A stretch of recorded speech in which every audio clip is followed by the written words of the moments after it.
साथ ही मैं संस्कृति विभाग की पूरी टीम को भी इस भव्य आयोजन के लिए हृदय से बधाई देता हूं। ये निनाद सांस्कृतिक संध्या सिर्फ एक कार्यक्रम नहीं है, बल्कि हमारे राज्य की संवेदना, संस्कृति और संकल्प का उत्सव है।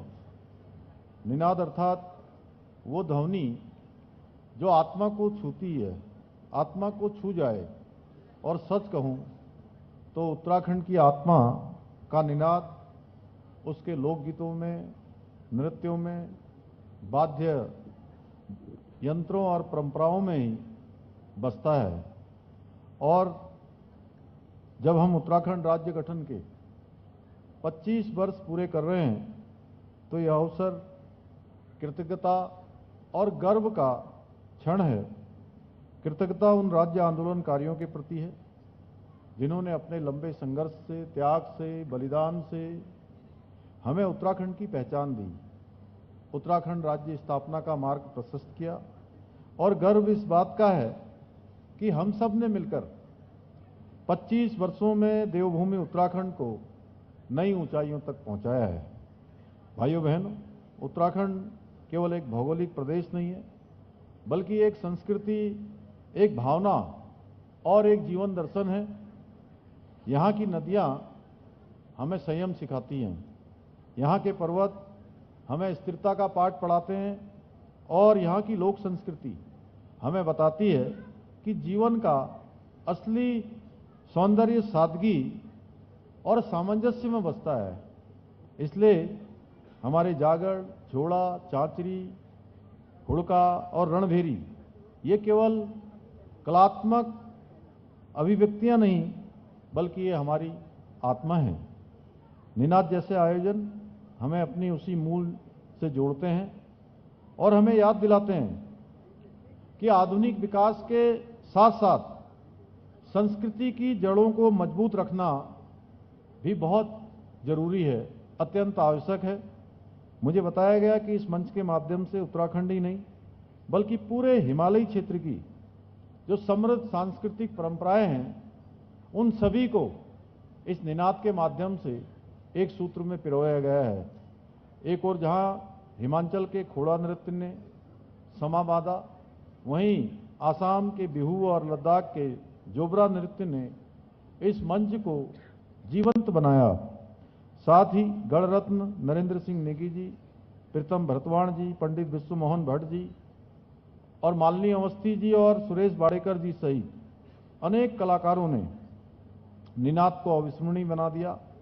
निनाद में प्रदर्शित की गई राज्य आंदोलन गैलरी हमें उन बलिदानों की याद दिलाती है जिनके कारण हमारा राज्य अस्तित्व में आया। निनाद ने सिद्ध कर दिया कि जब संस्कृति, कला और समाज एक साथ चलते हैं तो विकास में आत्मा का संचार होता है। भाइयों बहनों, आज जब पूरी दुनिया ग्लोबलाइजेशन की राह पर है, तब अपने लोकल को ग्लोबल बनाना ही सच्चा विकास है। इसलिए हमारी सरकार ने इसी सोच के साथ लोक कला, हस्तशिल्प, लोक संगीत, पारंपरिक कलाओं को नई पहचान देने की दिशा में अनेक नई पहलें प्रारंभ की हैं। हम लोक संस्कृति से लोक रोजगार के मंत्र को लेकर काम करने का प्रयास कर रहे हैं। हम प्रत्येक 6 माह में अपने प्रदेश के लोक कलाकारों की जो सूची तैयार कर रहे हैं, उससे हमें जहां एक और लोक कलाकारों को सत्यापित करने में सहायता मिल रही है, वहीं हम उनकी सहायता भी कर पा रहे हैं। इस सूची की सहायता से हमारी सरकार द्वारा कोरोना काल के दौरान लगभग 3200 सूचीबद्ध लोक कलाकारों को प्रतिमाह 2000 रुपये की आर्थिक सहायता प्रदान की गई।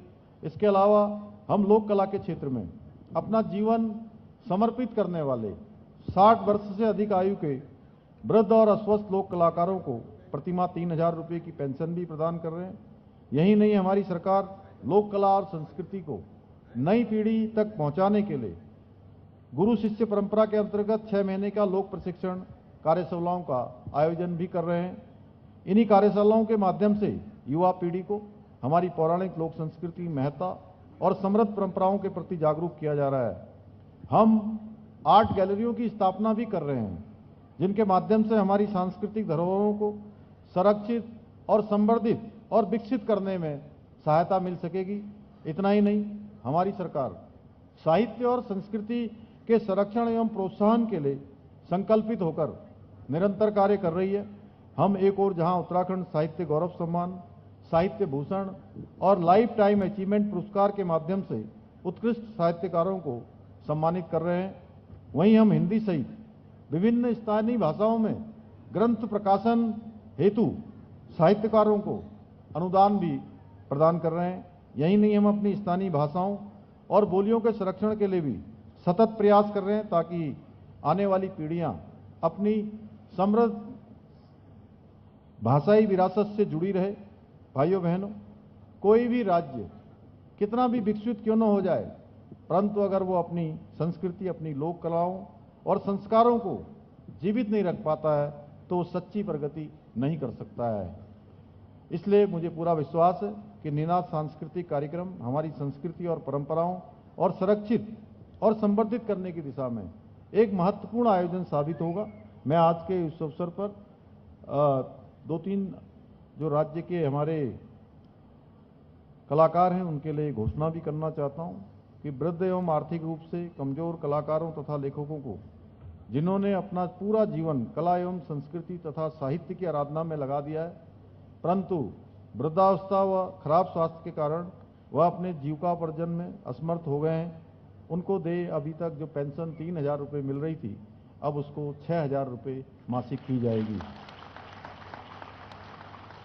संस्कृति विभाग के अंतर्गत सूचीबद्ध सांस्कृतिक दलों के कलाकारों का मानदेय एवं अन्य व्यवस्थाएं भारत सरकार के उपक्रम north zone cultural centre NZCC की तर्ज पर दी जाएंगी। प्रदेश के समक्ष जनपद स्तर पर प्रेक्षागृह ऑडिटोरियम का निर्माण कराया जाएगा, जिससे हमारे कलाकारों को अपनी कला का प्रदर्शन करने का एक अच्छा मंच इसके माध्यम से मिल सकेगा और लोगों के लिए भी जो है आसानी से कलाकारों के अभिनय और उनके प्रदर्शन को देख सकेंगे। सांस्कृतिक धरोहरों के संरक्षण व प्रदर्शन हेतु राज्य में एक राज्य स्तरीय